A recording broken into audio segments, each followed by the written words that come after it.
একটা চার স্টলে বাকি রাখছি 2700 টাকা, 2400 টাকা একটা দোকানের বাকি রাখছি। হালখাতার চিঠি দিয়েছে, চিঠি দেওয়ার পরও আমরা কোনোভাবে হালখাতার দিন উপস্থিত হই নাই। আপনারা বলেন তো, আপনি মৌমাছি মার্কা না মাছি মার্কা লোক? সারা বছর আপনাকে দোকানদার আপনার সংসারটা চালালো, আপনাকে সংসার যে চালালো এটা হলো কর্দে হাসানা দিল। কর্দে হাসানা দেওয়া অনেক সওয়াব। আপনার দোকান যে বাকি দিল এটাও হচ্ছে কর্দে হাসানা দেওয়া। সুবহানাল্লাহ বলবেন না? আল্লাহ রাব্বুল আলামিন কালামুল্লাহ শরীফের মধ্যে বললেন, মান যাল্লাযী ইউকরিদুল্লাহা করদান হাসানান ফায়ুদাইফাহু লাহু ওয়া লাহু আজরুন কারীম। কোন মানুষ যদি, আল্লাহ রাব্বুল আলামিন বলছেন, ও পৃথিবীর মানুষেরা তোমাদের মধ্যে কে আছো গো, আমি আল্লাহ রাব্বুল আলামিনকে করদে হাসানা দিবে। যদি করদে হাসানা দাও, আমি আল্লাহ রাব্বুল আলামিন সেটা বহুগুণ বৃদ্ধি করে তোমাকে আমি রিটার্ন দিব, ফেরত দিয়ে দিব। সুবহানাল্লাহ বলবেন না? আল্লাহর নবী পক্ষান্তরে বললেন, ও সাহাবীরা, আমি যখন মেরাজে গেলাম, মেরাজে সমস্ত কিছু আমি তন্ন তন্ন করে দেখতেছি। জিব্রাইল আমার রাহবার, জিব্রাইল আমাকে দেখাচ্ছে ইন দি মিন টাইম জান্নাতের একটা গেটের মধ্যে আমি লেখা দেখতেছি, কোন মানুষ যদি দান খয়রাত করে সেটার সওয়াব হলো 10 গুণ। আর কেউ যদি করদে হাসানা কাউকে ধার দেয়, বাকি দেয়, দোকান বাকি দেয়, দোকান বাকি দেওয়া এটাও করদে হাসানা, তাহলে এটার সওয়াব হলো 18 গুণ বেশি। আল্লাহু আকবার বলবেন না? কিন্তু করদে হাসানা নেওয়ার পর কি করছি জানেন? হালখাতার চিঠি দিয়ে গেছে। এখন সারাদিন আল্লামা দিলওয়ার হোসেন সাইদি সাহেবের মাইক বাজছে, ওয়াজ বাজার পর ও বেচারা আসে নাই, 2400 টাকা বাকি।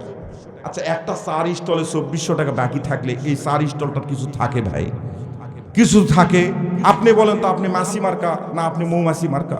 শুধুমাত্র আপনি 5 ওয়াক্ত নামাজ একটু পড়েন, শুক্রবার দিন জুমার নামাজের আগে গিয়ে বসে থাকেন, এরপরে রমজান মাসে রোজা রাখছেন, বিরাট ইফতারির আয়োজন করেছেন, আপনি বলতেছেন, মনে মনে চিন্তা করতেছেন, আর এলাকায় হাঁটতেছেন, আর এভাবে কলার নাড়াচ্ছেন, আরে আমাক ছাড়া আল্লাহ জান্নাত দিবে কাকে? আল্লাহ তো আমাক ছাড়া জান্নাত দেওয়ার মতো লোক এই এলাকার মধ্যে একটাও নেই। মনে মনে চিন্তা করতেছেন, কিন্তু আপনি যে মাসি মার্কা লোক হয়ে আছেন, কোরআনুল কারীম দিয়ে বলতেছি, কিন্তু আমি পূর্ণাঙ্গ একটা সূরা নাজিল করে দিয়ে গবেষণা করার কথা বললেন আল্লাহ। কেন মৌমাছির নামে আমি সূরা নাজিল করলাম? এমনি আমি মৌমাছির নামে সূরা নাজিল করছি? সুবহানাল্লাহ বলবেন না? মুসলমান ভাইরা আমার, এই লোকটা এবার করলো কি লক্ষ্য করে দেখেন। সারাদিন মাইক বাজার পড়ে, যখন সন্ধ্যা পর্যন্ত ওই 2400 টাকা বাকি আছে, এই লোকটা আসে নাই। সুন্দর করে সন্ধ্যার সময় দোকানটা বন্ধ করে আস্তে করে সাইকেলের বেলটা বাজাচ্ছে আর সামনের দিকে যাচ্ছে। ওনার বাড়ির দরজার সামনে গিয়ে যখন বেলটা বাজাইছে, বাড়ির ভিতর থেকে বলতেছে কে? উনি বলতেছে, আমি ওই মোড়ের 4 স্টলওয়ালা আব্দুল কুদ্দুস। তোর আবার এখানে কি? ভাই আজকে আমার হালখাতা ছিল। সুন্দরভাবে বলছে, ভাই আমার হালখাতা ছিল, আপনার মনে নাই? ওই লোকটা ভিতর থেকে বলতেছে, মনে নাই মানে? আমার মনে আছে, তুই তো তোর হালখাতা নিয়ে পড়ে আসিস, আর আমার বিয়ানের অবস্থা যায় আসে। আমার বিয়ানের অবস্থা খুব খারাপ, আমি হাসপাতালে গেছিলাম, ওখানে গেছিলাম। কত বাটপাটি! আরে তোর বিয়ান মরলে ওর অসুবিধা কি? ও গরিব মানুষ, ওর হালখাতার দিন তোকে সারা বছর তোকে বাকি দিয়েছে, আজকে তোর টাকাটা দিতে হবে না? তুই আবার মৌমাছি মার্কা দাবি করিস? তুই মুমিন দাবি করিস? তুই একটা ইমানদার মানুষ? এই অভ্যাসগুলো পরিত্যাগ করতে হবে বাবা। এগুলো পরিত্যাগ করার জন্য ওয়াজ করছি, আপনাকে ইনসাল্ট করার জন্য নয়। এবার ও একটু বলতেছে যে, ভাই আমার টাকাটা আজকে দেন, আমার 3-4 দিন পর আমার মেয়ের বিয়ে, এই জন্য আমি আজকে হালখাতার আয়োজন করেছি, অথবা মুয়াজ্জিনের আমার হালখাতা আছে, এরকম কিছু বলছে। ওর গরম আলাদা। পাতি নেতা, 5 আগস্টের আগে কিছু পাতি নেতা ছিল না? এই বেশি কথা বললে কিন্তু থানা উঠায় নিয়ে আসবো। থানা মনে হয় ওর বাপ দাদা 14 গোষ্ঠীর থানা। কথা বলেন ঠিক কিনা? এখন ও একটু বলতেছে এইভাবে, ভাই আমার টাকা যদি আপনি না দেন, আমি কিন্তু বাড়ির থেকে আজকে যাব না, টাকা আমাকে দিতেই হবে। মানে একটু জোর করে বলছে, ওর খুব ঠেকে গেছে। এরকম থাকে না ভাই? ভিতর থেকে একজন ওনার মানে ওনার বড় একটা ভাই অথবা ছোট ভাই ভিতর থেকে বলতেছে, কে রে, কে ওর দরজার সামনে রে, আমার বড় ভাইয়ের সঙ্গে এরকম খারাপ ব্যবহার করতেছে। ও জানে রে, এই জানে ও, আমরা 5 ভাই। মানে 5 ভাইয়ের ক্ষমতা দেখাচ্ছে। এই যে সন্তানের অহংকার দেখা, আল্লাহর নবী বলেছেন, আমার কথা নয়, আল্লাহর নবী বলেছেন সন্তান নিয়ে অহংকার করা এটা হলো কুকুরের স্বভাব। আল্লাহর নবী বলেছেন, সেহেতু ঠিক তো আপনাকে বলতেই হবে, কুকুরের স্বভাব। কুকুর দেখবেন, কুকুর দেখবেন। আল্লাহর নবী সাহাবীদেরকে বলতেছেন কুকুর দেখবেন। 6-7টা সন্তান যখন হবে, নাদুস নুদুস প্রথম চেহারা, ওর মোশানটাই আলাদা। সামনে যদি একটা কুকুর বসে থাকে, ওই কুকুরকে ও ইশারা দিয়ে ওর ভাষায় বলবে, সাইড দে, পিছনে দেখতেছিস না। মানে পিছনে ওর সন্তান যে 6-7টা আছে, এটার একটা অহংকার। বিকালবেলা ঘুরতেছে একাই ঘুরতেছে। এই যে আগের যে কুকুরটা ছিল, এ এখন বলতেছে, ম্যাডাম কি খবর, আপনি যে যাওয়ার সময় দেখলাম খুব মোশান, এখন একজনও নাই, ব্যাপারটা কি? ও বলতেছে যে না, তেমন কোনো সমস্যা নয়, ওই গ্রামের মধ্যে একটা মজলিস হচ্ছিল, ওখানে গিয়েছিলাম। তো ওই এলাকার ক্রিকেট খেলতে যাচ্ছিল কয়েকটা পোলাপান, হাতের মধ্যে স্টেম ছিল, পিটাইতে ওখানেই 2 জনকে মেরে ফেলেছে। একজনের বাড়িতে ঢুকছে, গরম মারের মধ্যে পড়ে ওখানে 2 জন শেষ। আর পুকুরে নামছিল পানি খাওয়ার জন্য, ওই পুকুরে পানির ফ্যানের মধ্যে ডুবে পড়ে ওই 2টাও শেষ। অহংকার আছে, অহংকার আছে। সম্মানিত সুধী, সম্মানিত মুসলিম ভাতৃবৃন্দু, বিশ্ব নবী শ্রেষ্ঠ বৈজ্ঞানিক, উনি বলে দিয়েছেন, বিশ্বের যেখানেই তোমার সন্তান থাক না কেন, যত কোটি টাকা কামাই করুক না কেন, সন্তান নিয়ে অহংকার করা এটা হলো কুকুরের স্বভাব। এই লোকটা তখন বাড়ির ভিতর থেকে বলতেছে, কে রে, আমার ভাইয়ের সঙ্গে ওভাবে কথা বলতেছে। ও জানে আমরা 5 ভাই। পাশে একজন ছিল, ও আবার শুনতে পাইছে। ও বলছে, এই তোরা তো 5 ভাই নয়, তোরা তো 4 ভাই, 5 ভাই বলতেছিস কেন? আব্বা সহ 5 ভাই, আব্বা সহ আর 5 ভাই, এটার গরম দেখাচ্ছে। নাউজুবিল্লাহ বলবেন না। এরকম সমাজে লোক আছে না নাই? আছে। সম্মানিত হাজিরিন, এখান থেকে আমাদেরকে বের হয়ে আসতে হবে। আল্লাহ রাব্বুল আলামিন কবুল করুক, বলেন আমিন। আসেন এবার সামনের দিকে, একটু অল্প সময় 10 মিনিটের মধ্যে কোরআনুল কারীমের যে আয়াতে কারিমা তেলাওয়াত করেছি, এই আয়াতে কারিমার উপর একটু কথা বলতে চাই। প্রাসঙ্গিক ক্রমে একটা বিষয়কে বোঝানোর জন্য আমাকে অনেকগুলো কথা বলতে হলো। আপনাদের কষ্ট পেয়েছেন ভাই? কষ্ট পেয়েছেন? কোরআনুল কারীম সূরা নাহলের 90 নম্বর আয়াতে কারিমা, এখানে আল্লাহ রাব্বুল আলামিন বলছেন, ইন্নাল্লাহা ইয়ামুরু বিল আদলি ওয়াল ইহসান। 6টা কথা বলেছেন, 6টা। 3টা হলো আদেশ সূচক আর 3টা হলো নিষেধ সূচক। আমি সংক্ষিপ্তভাবে বলছি, যেহেতু আলেম ওলামা আছে। এই আদেশগুলোকে আদেশ হিসাবে গ্রহণ করা আল্লাহর ইবাদত, সুবহানাল্লাহ বলেন। আর নিষেধগুলোকে নিষেধ হিসাবে গ্রহণ করা, এটাও আল্লাহর ইবাদত। যেমন নামাজ পড়া আল্লাহর ইবাদত, কথা বলেন ঠিক কিনা? তাস না খেলা আল্লাহর ইবাদত। বিড়ি না খাওয়া, বিড়িকে না বলা, সুদকে না বলা, এটা আল্লাহর ইবাদত। সুবহানাল্লাহ বলবেন না?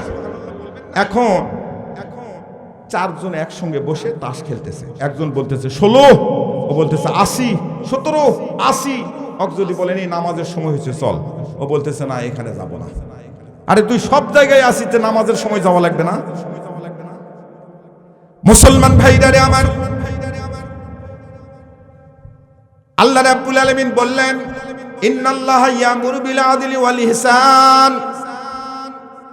এই ইহসান শব্দের অর্থটা কি?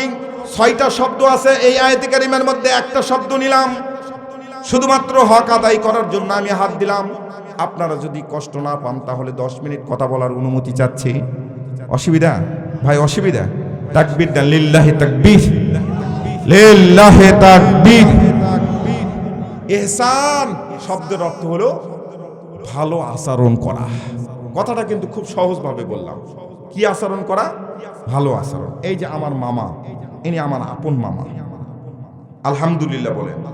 ওনাকে যেন আল্লাহ রাব্বুল আলামিন কবুল করেন। আমার সঙ্গে সফর সঙ্গী হিসাবে এসেছেন। উনি আপনাদেরকে সালাম দিয়েছেন। আচ্ছা, এই মামা, ভালো করে বসেন, আমি কিন্তু ওয়াজ করতেছি। এই মামা আমার সঙ্গে ভালো ব্যবহার করেছেন। আমিও ওনার সঙ্গে ভালো ব্যবহার করেছি। এটা আল্লাহর ভাষায় বলতেছে ইনসাফ। কি বলতেছেন? ইনসাফ। কথা কিন্তু বলতে হবে, যেহেতু একটা জিনিস বুঝাচ্ছি আপনাদের।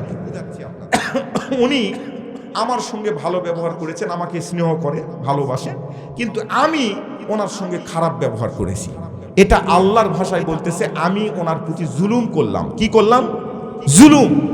উনি আমার প্রতি ভালোবাসা দেখাইছেন, উনি যতটুকু ভালোবাসা আমাকে দেখাইছেন তার চেয়ে অনেক গুণ বেশি শ্রদ্ধা আমি তাকে দেখাইছি। এটার নাম হলো ইহসান। কথা বুঝে আসছে? ইহসান। এই ইহসান শব্দটা কোরআনুল কারীমের মধ্যে অনেক জায়গায় ব্যবহার করেছে। মুসলমান ভাইরা আমার, সংক্ষিপ্তভাবে বলে দেয়, সূরা বনী ইসরাঈলের 23-24 নম্বর আয়াতে কারিমার মধ্যে আল্লাহ রাব্বুল আলামিন বললেন, ওয়াকাদা রাব্বুকা আল্লা তা'বুদু ইল্লা ইয়্যাহু ওয়া বিল ওয়ালিদাইনি ইহসানা। আল্লাহু আকবার বলবেন না? এই যে ইহসানা, ইহসান শব্দটা ব্যবহার করে আল্লাহ রাব্বুল আলামিন জানায় দিলেন, ও পৃথিবীর মানুষেরা তোমরা শোনো, তোমরা যদি মৌমাছি মার্কা মুসলমান হতে পারো তাহলে বিনা হিসাবে জান্নাতে যাবে। সুবহানাল্লাহ বলেন। মৌমাছি মার্কা মুসলমান হওয়ার জন্য দুইটা সূত্র আল্লাহ রাব্বুল আলামিন শিখাই দিলেন, সহজ দুইটা সূত্র শিখাই দিলেন। সেই দুইটা সূত্র হলো ওয়াকাদা রাব্বুকা আল্লা তা'বুদুন, আমি আল্লাহ রাব্বুল আলামিন আমার ইবাদত করবে। আমার ইবাদত করার অর্থটা হলো আল্লাহ রাব্বুল আলামিন যা আদেশ করেছেন সেটা গ্রহণ করা, যা নিষেধ করেছেন সেটা নিষেধ হিসাবে মেনে নেওয়া। চিৎকার করে বলেন সুবহানাল্লাহ। এটা হলো 1 নম্বর সূত্র। 2 নম্বর সূত্র হলো ওয়াকাদা রাব্বুকা আল্লা তা'বুদু ইল্লা ইয়্যাহু ওয়া বিল ওয়ালিদাইনি ইহসানা। 2 নম্বর সূত্র হলো তোমার পিতামাতার প্রতি তুমি সৎ আচরণ করবে। আমি তো আগেই উদাহরণস্বরূপ বলে দিয়েছি, সৎ আচরণ মানে ভালো আচরণ। ভালো আচরণ মানে আমি মামার সঙ্গে ভালো আচরণ করেছি, আমিও আমার মামার সঙ্গে ভালো আচরণ করেছি, আমি ওনার প্রতি ভালো আচরণ দেখাইছি। এটা কিন্তু সদাচরণ নয়, এটা কিন্তু ইহসান নয়। ইহসান হলো আপনার পিতা, মনে করেন ছোটবেলায় আপনি যখন কোলের মধ্যে ছিলেন, এভাবে কোলের মধ্যে আপনার পিতা আপনাকে নিয়ে যাচ্ছে ওই দোকানে পটেটো কিনে দেওয়ার জন্য। আপনি আপনার পিতার থুতনিটার মধ্যে হাত দিয়ে বহুবার আপনি প্রশ্ন করেছেন, ওই যে তালের গাছের উপর একটা কাউয়া কাকা করে, আপনার পিতাকে ডাক দিয়ে বলতেছেন আব্বু আব্বু ওইটা কি? আপনার পিতা আপনাকে বলতেছে, আপনার আব্বা বলতেছে ওটা হচ্ছে কাউয়া। কিছুক্ষণ পর আবার বলতেছেন আব্বু ওটা কাকা করে কেন? ছোট মানুষ তো, কাকা করে কেন?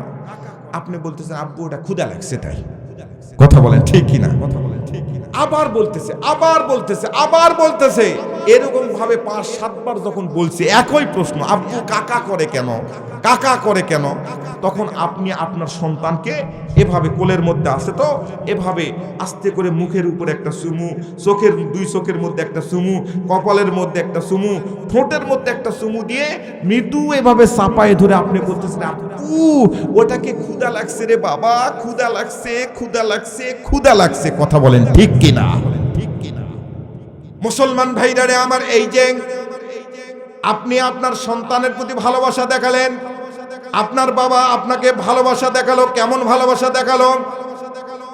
যখন আপনার বাবা বৃদ্ধ হয়ে যাবেন, প্যারালাইজডের রোগী হয়েন, সন্তানের শিশু সন্তানের মতো রূপ ধারণ করেন, বিছানার মধ্যে পড়ে যাবেন, তখন আপনি যখন হাটে যাবেন, বাজারে যাবেন, আপনার বাবা বিছানার মধ্যে থেকে এভাবে ডাক দিয়ে বলবে আব্বা, আব্দুল কুদ্দুস, আব্দুল রহিম, আব্দুল জব্বার, কোথায় যাস বাবা? আপনি আস্তে করে বললেন বাবা আমি হাটে যাই। আপনার বাবা এবার বলতেছে বাবা হাটে যেহেতু যাচ্ছিস আমার জন্য কিন্তু 5 কেজি আঙ্গুর কিনে নিয়ে আসবি, 5 কেজি আপেল নিয়ে আসবি, 5 কেজি জিলাপি কিনে নিয়ে আসবি। আচ্ছা আপনার বাবা কি এখন 5 কেজি জিলাপি খাইতে পারবে? কিন্তু তারপরও শিশু সুলভ আচরণ। ওই যে ছোটবেলায় আপনি যেমন বিভিন্ন প্রশ্ন করেছেন, প্রশ্নের উত্তর আপনার বাবা যেমন সুন্দরভাবে দিয়েছে, আপনি যদি এই অবস্থায় আপনার বাবার প্রতি এভাবে সুন্দরভাবে উত্তর দিতে পারেন, এটার নাম ইনসাফ হবে, ইনসাফ হবে। এটার নাম আল্লাহ রাব্বুল আলামিন বলছেন ইহসান। আল্লাহু আকবার বলে। মুসলমান ভাইরা আমার, আল্লাহর নবী বললেন, ক্বালার রাসূলুল্লাহ সাল্লাল্লাহু আলাইহি সাল্লাম, ক্বালার রিদর রব্বি ফি রিদল ওয়ালিদাইন ওয়া সাকাতুর রব্বি ফি সাকাতিল ওয়ালিদাইন। আপনার পিতামাতা যদি আপনার উপর সন্তুষ্ট হয়ে যায়, কম খাওয়ান, অল্প খাওয়ান, অল্প দামি পোশাক পরান, এটা বড় কথা নয়। যে কায়দাই হোক, আপনার পিতামাতা যদি আপনার উপর সন্তুষ্ট হয়ে যান, তাহলে আল্লাহ রাব্বুল আলামিন বলছেন, আল্লাহর নবী বলছেন, আল্লাহ রাব্বুল আলামিন আপনাকে মৌমাছির চরিত্র ধারণ করেছেন, মৌমাছি মার্কা মানুষ হিসাবে আপনার আমলনামার মধ্যে টিক চিহ্ন দিবে। সুবহানাল্লাহ বলবেন না? কিন্তু আপনি এসি ঘরে রাখছেন আপনার পিতামাতাকে, অনেক টাকা খরচ করেন মাসে মাসে, অনেক ঔষধ কিনে দেন, কোনো অসুবিধা নাই, কিন্তু পিতামাতার মনের মধ্যে একটা কষ্ট আছে, যেই কষ্টটার কারণে পিতামাতা আপনার উপর সন্তুষ্ট নয়। আল্লাহ রাব্বুল আলামিন আপনাকে মাসি মার্কা মুসলমান হিসাবে আপনার আমলনামার মধ্যে টিক চিহ্ন দিবে। কারণ আপনি কিছু টাকা পয়সা মসজিদের মধ্যে দান করেন, কিছু টাকা পয়সা মাদ্রাসার মধ্যে দান করেন, আপনি ফুলের উপরও বসেন, কিন্তু ওখানে নর্দমার উপরও বসে আছেন। চিৎকার করে বলেন ঠিক কিনা? মুসলমান ভাইদারে আমার, ছোট্ট করে একটা মেসাল দিলে পরিষ্কার হয়ে যাবেন। হযরতে জুরাইস রাহমাতুল্লাহ আলাইহি নামক একজন জবরদস্ত আলেমে দ্বীন, এই মানুষটা ঘরের ভিতরে 2 রাকাত নামাজ পড়ার নিয়ত করেছে, নামাজ পড়তেছে, আল্লাহু আকবার বলে নিয়ত করেছে। এমন সময় তার মা জননী পিছন দিক থেকে দরজার সামনে গিয়ে, দরজাটা লাগানো আছে, আস্তে করে ডাক দিচ্ছে, জুরাইস, ও জুরাইস, ঘরের ভিতরে আসিস বাবা? আচ্ছা আপনারা বলেন তো, জুরাইস নামাজের মধ্যে দাঁড়ানো, এই মুহূর্তে কি দরজাটা খুলে দেওয়া যাবে? আপনারা বলেন, হ্যাঁ না কিছু বলেন, দরজাটা খুলে দেওয়া যাবে? কিন্তু ওর মা, ও যুবক, বগুড়ার যুবকরা ভালো করে কান লাগান, শেষ করে দিবে, শেষ করে দিবে। ও যুবক কান লাগান, মা বাবা যদি বিনা দোষে, বিনা কারণে, বিনা দোষে আপনাকে অভিশাপ দিয়ে দেয়, আপনার অভিশাপের মধ্যে আল্লাহ রাব্বুল আলামিন টিক চিহ্ন দিয়েই দিয়েন। নাউজুবিল্লাহ বলবেন না?